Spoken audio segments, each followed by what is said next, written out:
அதிக நம்பிக்கை கொடுத்த நபர் வந்து இப்போ ஆட்டோமேட்டிக்காகவே அவங்க மாறி பேசுகிறாங்க. அதாவது இந்த மாதிரி ஒரு காதல் நான் பண்ணவே கிடையாது, உன் மேலே எனக்கு எந்த ஃபீலிங்ஸுமே இல்லை அப்படின்னு சொல்லிட்டு உங்களை ரொம்ப காயப்படுத்திகிட்டே இருக்காங்க அப்படின்னா அந்த பர்சனை இனிமேல் நீங்கள் தேடி போகவே வேண்டாம். இந்த முறையை நீங்கள் செய்கிறப்போ என்ன ஆகும் அப்படின்னா ஆட்டோமேட்டிக்காக அந்த பர்சனுக்கு உங்களை பற்றின எண்ணங்கள் அதிகமாகும். உங்கள் மேலே இருக்கக்கூடிய அந்த லவ் ஃபீலிங் வந்து அதிகரிக்கும். அவங்களே உங்களை தேடி வருவாங்க. காலையில் பிரம்ம முகூர்த்த நேரத்தில் இந்த மெத்தடை நீங்கள் செய்யுங்க. அப்படி இல்லைன்னா நீங்கள் ஈவினிங் 6 மணிக்கு மேலே இந்த மெத்தடை நீங்கள் செய்யுங்க.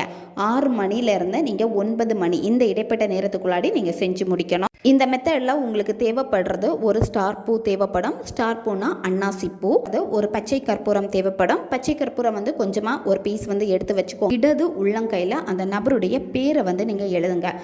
உங்களுடைய இடது உள்ளங்கையில் இந்த ஸ்டார் பூவை நீங்கள் வைக்கணும். வச்சுட்டு நீங்கள் என்ன பண்ணணும் அப்படின்னா கையை வந்து நல்லா நீங்கள் டைட்டாக வந்து முடிக்கோங்க. அதே காதல், என்னை கல்யாணம் பண்ணிக்கணும், இன்னும் என் கூட வந்து ரொம்ப சந்தோஷமாக வாழணும், ரொம்ப கேர் எடுத்துக்கணும், இந்த மாதிரி உங்களுக்கு என்ன வேணுமோ அந்த பர்சன்கிட்ட இருந்து அது உங்களுக்கு நடந்து முடிஞ்ச மாதிரி நீங்கள் விஷுவல் பண்ணுங்கள். பூ நீங்கள் வச்சுருப்பீங்க. இந்த ஸ்டார் பூவை என்ன பண்ணணும் அப்படின்னா உங்கள் தலையை வந்து 3 வாட்டி சுற்றி எடுக்கணும். Clock wise, anti clock